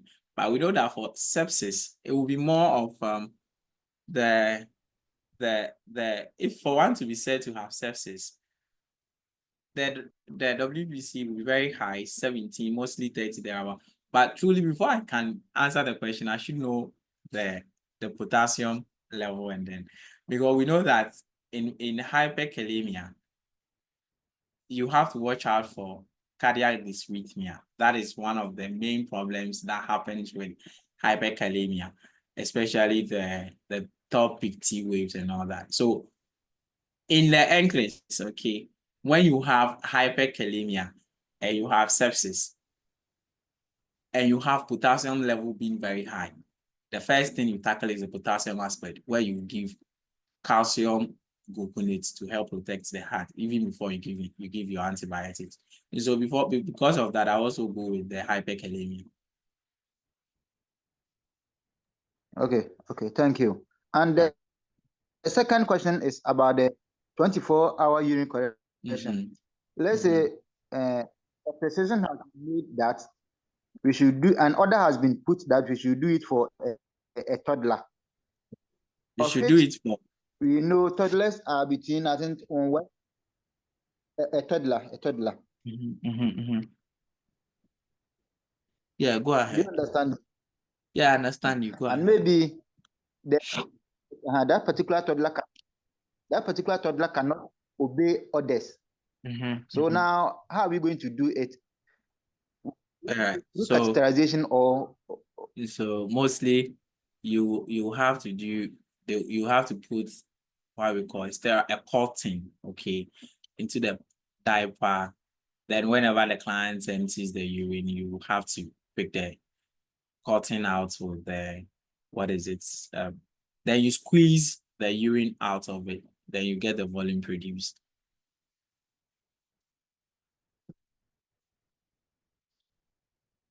Yes. Okay. Mr. Paul. Yeah, with that one, will the urine be contaminated? We are not going, it's not for sterile procedure. The 24 urine collection is not to go and do culture. It's not for culture and sensitivity. So it's only in culture. Even in culture, you have to do a midstream catch or culture and sensitivity. So it's only culture and sensitivity that when you are doing, you look out for whether the urine is going to be contaminated or not.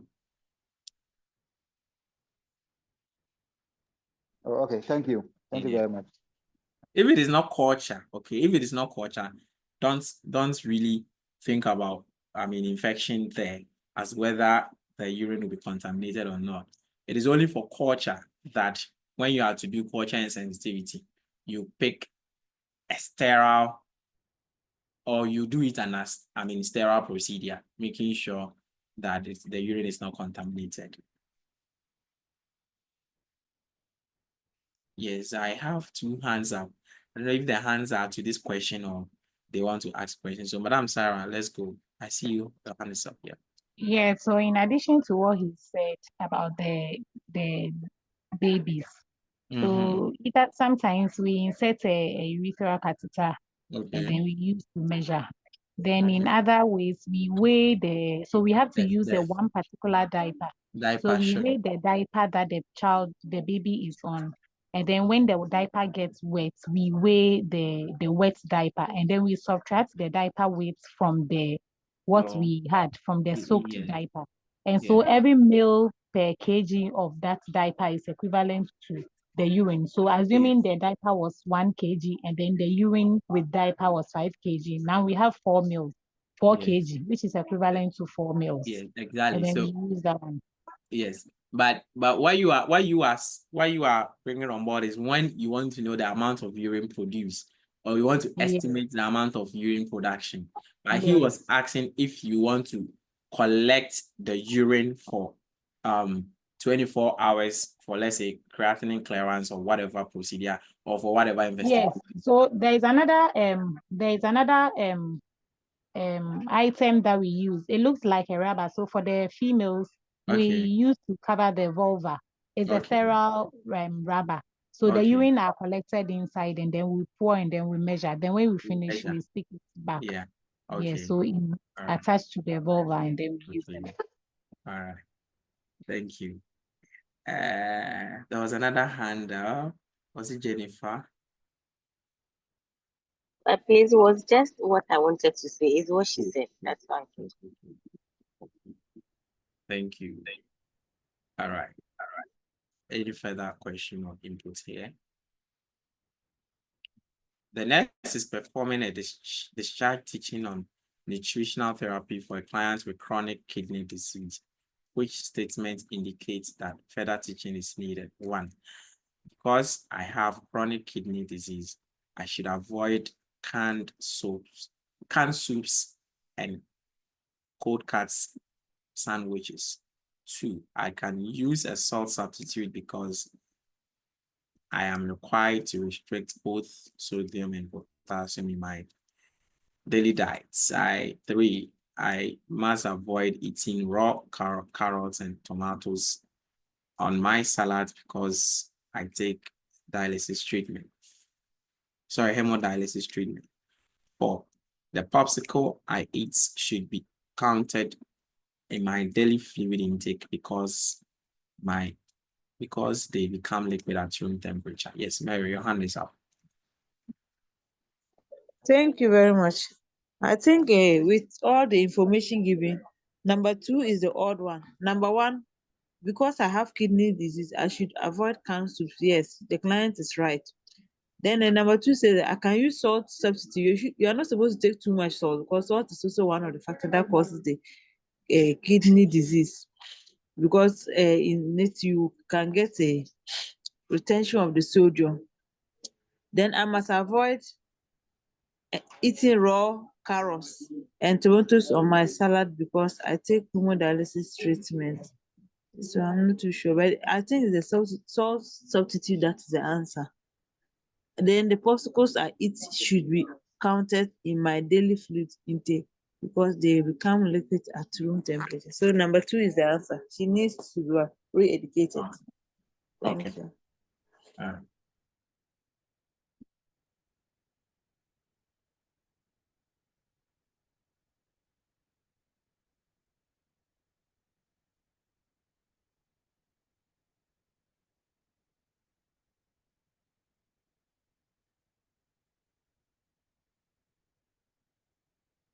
So I think that question is well answered and explained by our sister with the rationale on the screen there.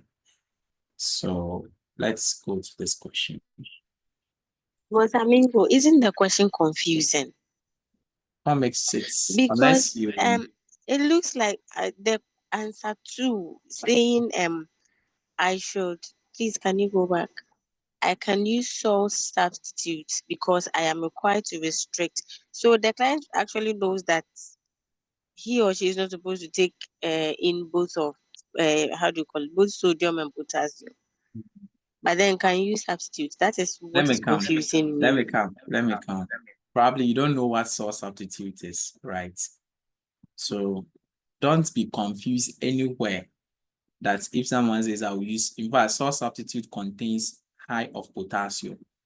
So if you have someone who is hyperkalemic based on what we've learned, and the person says I will use salt substitute. Salt substitute is one product that contains a lot of salt and then potassium. So don't be tricked by the name salt substitute. Okay, all right, thank you. All right.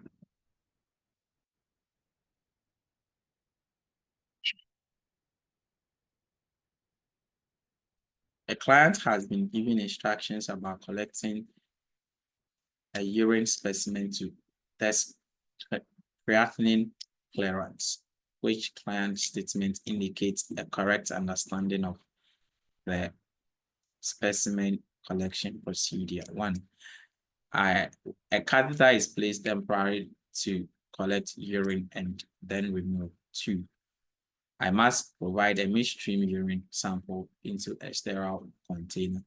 Three, avoid first and then collect all my urine in a container for 24 hours. Two, the first morning specimen is best because it's more concentrated.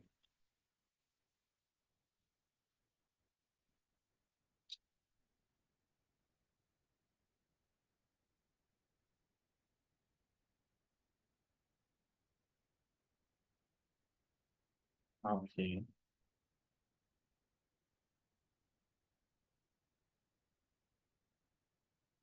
So I think everyone is answering in the comment section. So I see people going for the me. Yeah, Jennifer.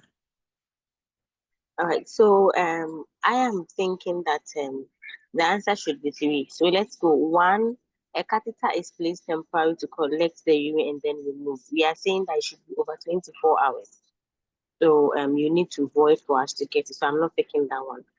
I must provide a midstream for sample. That one we said is for sterile procedures, so it's not part.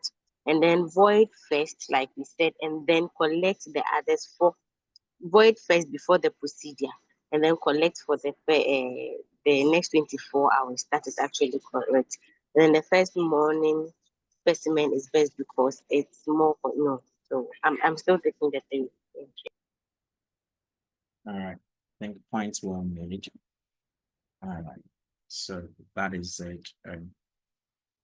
We both knew that the third point is the correct.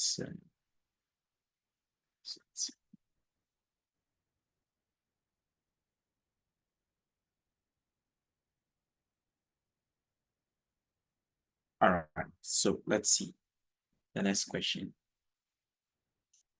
The nurse is planning a staff education program about acute post-streptococcal glomerulonephritis. Which of the following information should the nurse include? One, client with acute post-streptococcal glomerulonephritis are at increased risk for developing acute kidney injury. Two, antifungal therapy is indicated for the treatment of APSGN. Three, hyperlipidemia increases the risk for developing APSGN. Four, clients with APSGN should consume 3 liters of fluid daily.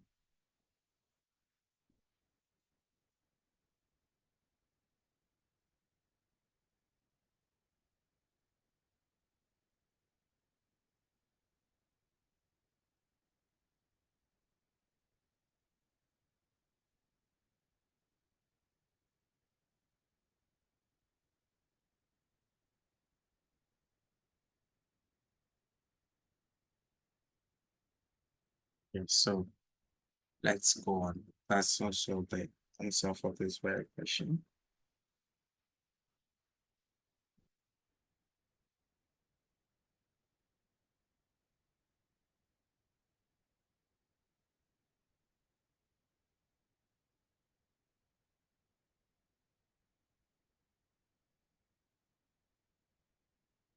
A clinic nurse receives messages on 4 clients. Which client should the nurse call back first? One, clients with celiac disease reporting diarrhea and foul smelling. Two, clients with chronic kidney disease reporting nausea, vomiting, and headache. Three, clients with nausea and diarrhea after taking amoxicillin clavulanate. I always say that. Let me say I'm amoxicillin go my way. Number 4, clients with nausea, vomiting, diarrhea after eating egg salad. Think about today, we've not done anything about chronic kidney disease, and answer this question. Give me a rationale for answering this question. You have met this question somewhere, and you have to answer with a rationale. Answer and give us the rationale.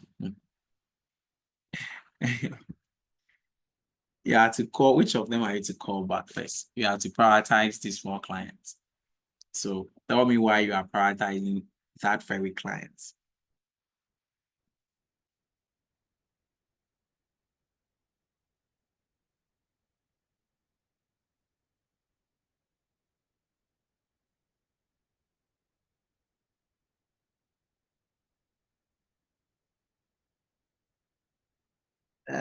Are we still thinking about the question, or we don't want to answer so that we will make a progress?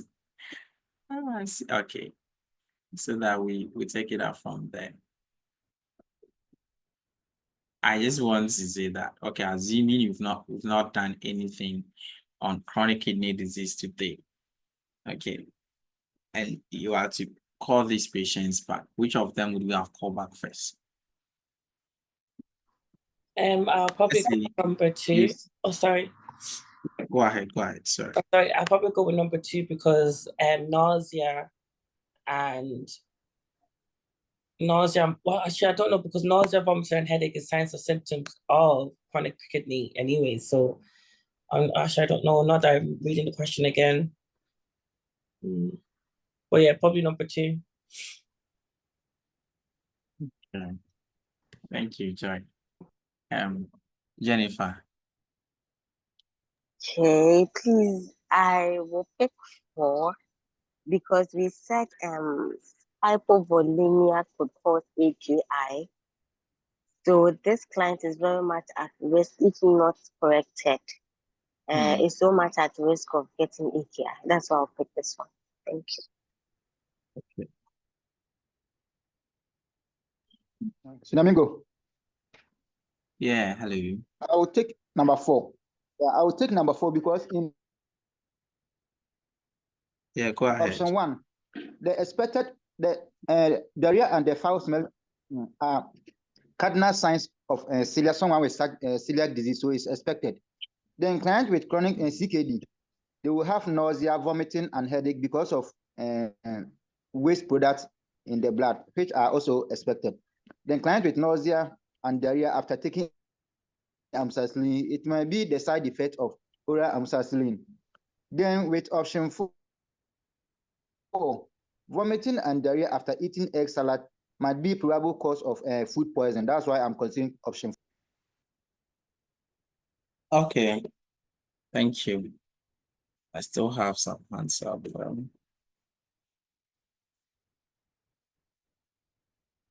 Madam Genevieve.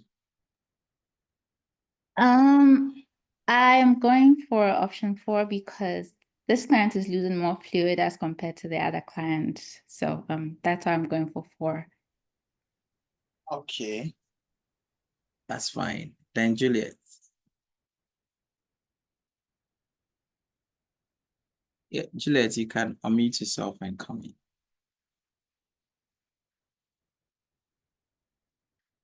Okay, I think we're still not hearing from Juliet. Yeah, Those were I going, will yeah. I will take question 4 because we spoke about pre-renal. This client is at risk of dehydration because of the vomiting and diarrhea. So which is one of our cause for pre-renal. Okay, all right, thank you. All right. Samingo, I'm taking for your points. 1, 2, and 3 are But I don't think the nausea, vomiting, diarrhea are also expected of someone after eating egg salad.